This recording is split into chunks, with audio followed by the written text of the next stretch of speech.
ఈరోజు దేవుని మాట 18వ కీర్తన 46వ వచనం.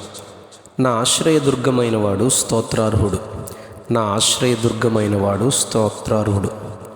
యెహోవా జీవము గలవాడు, నా ఆశ్రయదుర్గమైన వాడు స్తోత్రార్హుడు. నా రక్షణకర్త అయిన దేవుడు బహుగా స్తుతి నొందునుగాక. 18వ కీర్తన యెహోవా దాసుడైన దావీదు కీర్తనగా, అతని శత్రువులందరి చేతిలో నుండి, సౌలు చేతిలో నుండి యెహోవా అతన్ని తప్పించిన దినమున దావీదు యెహోవాను స్తోత్రిస్తూ ఈ కీర్తనను రాసినని చెప్పబడింది.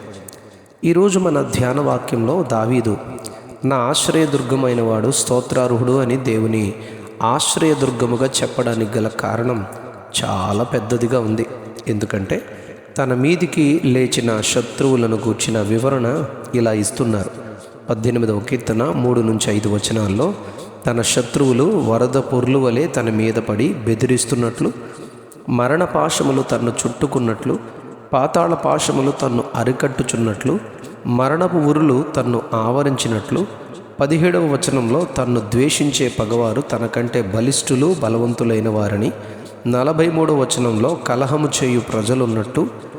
48వ వచనంలో, బలత్కారము చేయు మనుష్యులు తన మీదికి లేచుచున్నారని, వారు శత్రువులుగా ఉన్నారని చెబుతూ, ఇలాంటి వారి మధ్య తాను జీవించుచుండగా తాను శ్రమలో మొరపెట్టుకొనడానికి, తన దేవునికి ప్రార్థన చేయడానికి ఆయన ఆలయంలోనికి వెళ్ళినట్లు తన ప్రార్థన ఆయన అంగీకరించి, తన మొర ఆయన సన్నిధికి చేరి ఆయన చెవులలో చొచ్చినట్లు చెప్పారు. మొదటి 2 వచనాల్లో, యెహోవా నా బలమా, నేను నిన్ను ప్రేమించుచున్నాను. యెహోవా నా శైలము, నా కోట, నన్ను రక్షించువాడు, నా కేడము, నా రక్షణ శృంగము, నా ఉన్నత దుర్గము, నా దేవుడు, నేను ఆశ్రయించి ఉన్న నా దుర్గము అని చెప్పారు. 20వ వచనంలో, నా నీతిని బట్టి, నా నిర్దోషత్వమును బట్టి యెహోవా నాకు ప్రతిఫలముగా నన్ను తప్పించి, నేను ఆయనకి ఇష్టడును గనుక నన్ను విశాల స్థలమునకు ఆయన తోడుకొని వచ్చెను. గాని నా శత్రువులను తన భూషణములను బాణములను ప్రయోగించి చెదరగొట్టెనని, ఆకాశమును గర్జింపచేసి తన ఉరుము ధ్వనులను సర్వోన్నతుడు పుట్టించి వడగండ్లను మండుచున్న నిప్పులను రాలునట్లు చేసెను అని. ఉన్నత స్థలముల నుండి చెయ్యి చాపి ఆయన నన్ను పట్టుకొని మహాజలరాశులలో నుండి తీసి, ఆపత్కాలమునందు వారు మీదికి రాగా ఆయన నన్ను ఆదుకొనినని చెప్పారు. అందుచేతనే నేను యెహోవా మార్గములను అనుసరించుచున్నాను. భక్తిహీనుడనుగా నేను ఆయనను విడిచిన వాడను కాను అని. ఆయన న్యాయ విధులన్నిటిని నేను లక్ష్యపెట్టుచు, ఆయన కట్టడలను త్రోసివేయకుండా, దోషక్రియలను నేను చేయక, ఆయన దృష్టికి నేను యథార్థుడనైతిని. కావున యెహోవా నేను నిర్దోషిగా ఉండడు చూచి, తన దృష్టికి కనబడిన నా చేతుల నిర్దోషత్వమును బట్టి నాకు ప్రతిఫలముగా శ్రమపడిన వారిని రక్షించు దేవుడు నా దీపమును వెలిగించెను అని. నా దేవుడైన యెహోవా చీకటిని నాకు వెలుగుగా చేసెను అని. ఆయన సహాయము వలననే నేను సైన్యమును జయించగలిగానని, నా దేవుని సహాయము వలననే ప్రాకారమును దాటానని. ఆయన యథార్థవంతుడు, ఆయన వాక్కు నిర్మలము, ఆయన శరణుజొచ్చిన వారికి అందరికీ ఆయన కేడెము అని.